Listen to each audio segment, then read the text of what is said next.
اعلیٰ حضرت رحمۃ اللہ علیہ سے کسی نے پوچھا کہ عورتوں کا قبروں پہ جانا جائز ہے؟ فرمایا اگر بے پردہ عورتیں قبروں پہ جائیں تو یہ نہ پوچھو کہ جائز ہے کہ ناجائز ہے، یہ پوچھو اگر بے پردہ جائیں گی تو لعنتیں کتنی برسیں گی۔ مجھ سے یہ والا سوال پوچھو کہ لعنتیں کتنی برسیں گی، یہ بتا رہا ہوں۔ ایسی سوچ نہ رکھے، مزارات پر اسلامی بہنوں کو چاہیے کہ وہ نہ جایا کریں۔ ہاں، بارگاہ رسالت میں حاضری دے گی، جب حج کرے گی سرکار کے دربار میں حاضری دینا اب تو قریب بواج وہاں جائے، اور کہیں جنت البقیع میں بھی نہیں، صرف بارگاہ رسالت میں حاضری۔ تو کسی بھی عیسائی بہن کو مزارات پر نہیں جانا ہے، اور غوث پاک کے روزے پر بھی نہیں جانا منع ہے۔ غوث پاک اس سے خوش نہیں ہوں گے۔ عیسائی بھائیوں کو بھی میری بات ماننی چاہیے، میں کوئی اپنی طرف سے نہیں کہتا، میرے آقا اعلیٰ حضرت رحمۃ اللہ تعالی علیہ نے عورتوں کو مزارات پر جانے کی جا بجا ممانعت فرمائی۔ مزارات اولیاء پر عورتوں کو نہیں جانا چاہیے۔ Wake up to reality. عورت قبرستان جا سکتی ہے؟ عورت کو قبرستان لے کے جانا چاہیے۔ عورت کا قبلہ درست رکھنے کے لیے قبرستان لے کے جایا کریں۔ عورت کے قبرستان جانے کی ممانعت کسی کے نزدیک بھی نہیں ہے۔ یہ احمد بریلوی صاحب نے ایک کتابچہ لکھا اور انہوں نے غلو کیا۔ انہوں نے کہا کہ عورت قبرستان نہیں جا سکتی، مزارات پہ نہ جائے۔ مزارات پہ تو مردوں کو بھی نہیں جانا چاہیے، قبرستان عورت جا سکتی ہے۔ صحیح مسلم میں حدیث ہے، نبی الاسلام نے فرمایا میں نے تمہیں قبروں پہ جانے سے منع کیا تھا، اب میں تمہیں حکم دیتا ہوں کہ قبروں پہ جاؤ، کیونکہ یہ دنیا سے بے رغبتی دلاتی ہے، آخرت کی یاد دلاتی ہے۔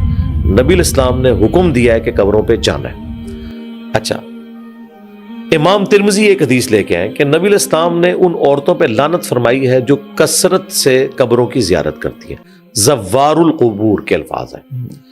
پھر امام ترمذی نے 7 کامنٹس کیے ہیں۔ وہ کہتے ہیں اس حدیث میں ان عورتوں کی مذمت ہے جو کثرت سے قبرستان جاتی ہیں، کبھی کبھار والوں کی نہیں، یا یہ حدیث منسوخ ہے اس حدیث کی وجہ سے جو مسلم شریف میں بھی ہے اور ترمذی میں بھی، کہ میں تمہیں حکم دیتا ہوں کہ قبروں پہ جاؤ تاکہ آخرت کی یاد آئے۔ اس سے بھی بڑھ کر مسلم شریف میں حدیث ہے، اما عائشہ کہتی ہیں سلام اللہ علیہا، ایک رات میری آنکھ کھلی تو نبی الاسلام بستر پہ نہیں تھے، میں اٹھی اور نبی الاسلام کی تلاش میں نکلی، میں نے دیکھا کہ آپ بقیع غرقد قبرستان گئے ہیں۔ وہ قبرستان پیچھے پہنچ گئی اور وہ کہتی ہے میں نے نبی الاسلام کو دیکھا، آپ نے 3 دفعہ یوں ہاتھ اٹھا کے دعا کی۔ وہ کہتی ہے میں دور سے دیکھ رہی تھی، میں بھاگتی ہوئی واپس آئی، اپنے بستر پہ لیٹ گئی تاکہ حضور کو نہ پتا چلے کہ میں پیچھے جاسوسی کر رہی تھی۔ وہ کہتی ہیں کہ میرا سانس تو بھولا ہوا تھا، نبی الاسلام واپس آئے تو آپ نے کہا کہ عائشہ تم میرے پیچھے آئی تھی؟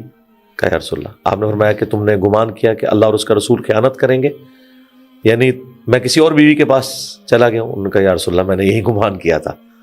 تو آپ نے فرمایا میں قبرستان گیا تھا، کیونکہ جب میں رات کو سویا بستر پہ لیٹا تو حضرت جبرائیل علیہ السلام میرے پاس آئے اور انہوں نے کہا کہ اللہ تعالیٰ نے آپ کو حکم دیا ہے کہ آپ اسی وقت بقیع غرقد قبرستان جائیں اور ان لوگوں کے لیے مغفرت کی دعا کریں۔ کیا خوش نصیب لوگ تھے جی، حضور دعا کر رہے ہیں۔ مسلم شریف میں ایک حدیث ہے، نبی الاسلام جنازہ پڑھا کے نکلے، آپ نے فرمایا قبرستان پہ آپ نے ایک عورت کا جنازہ پڑھا جو مسجد کی صفائی کرتی تھی، صحابہ کرام نے اس کو دفنا دیا، حضور کو بتایا بھی نہیں، بعد میں پتہ چلا، آپ نے کہا مجھے اس کی قبر پہ لے کے جاؤ، میں بھی جنازہ پڑھوں گا۔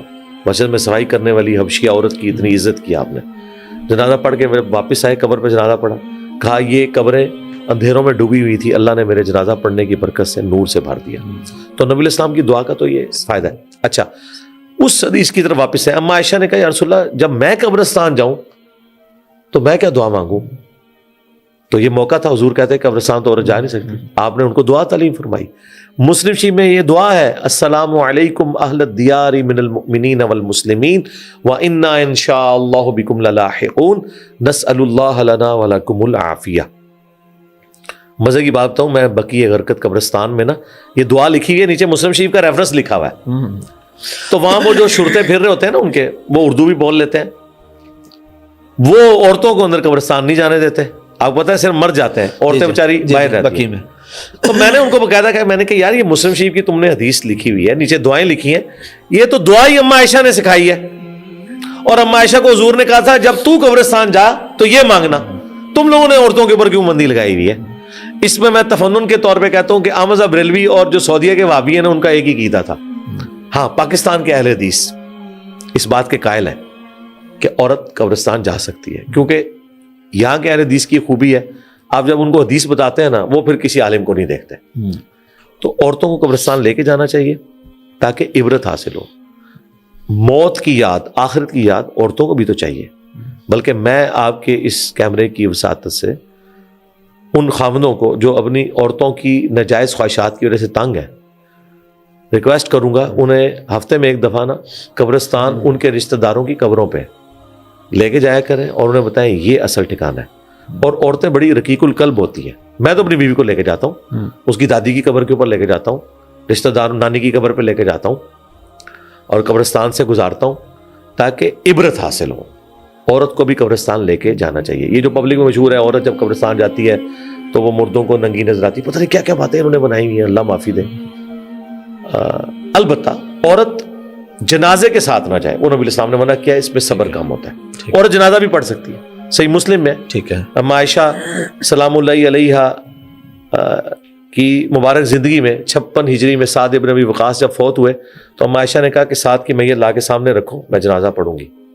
تو مسجد میں جنازہ پڑھنا بھی سنت ہے، عورت کا جنازہ پڑھنا بھی سنت ہے، لیکن پھر مرد و عورت کا اختلاط نہیں ہوگا. سعودیہ میں تو سارے پڑھ رہے ہوتے ہیں، ہر نماز کے ساتھ جنازے اٹھتے ہیں، وہاں مرد و عورت دونوں جنازے پڑھ رہے ہوتے ہیں. جی خدا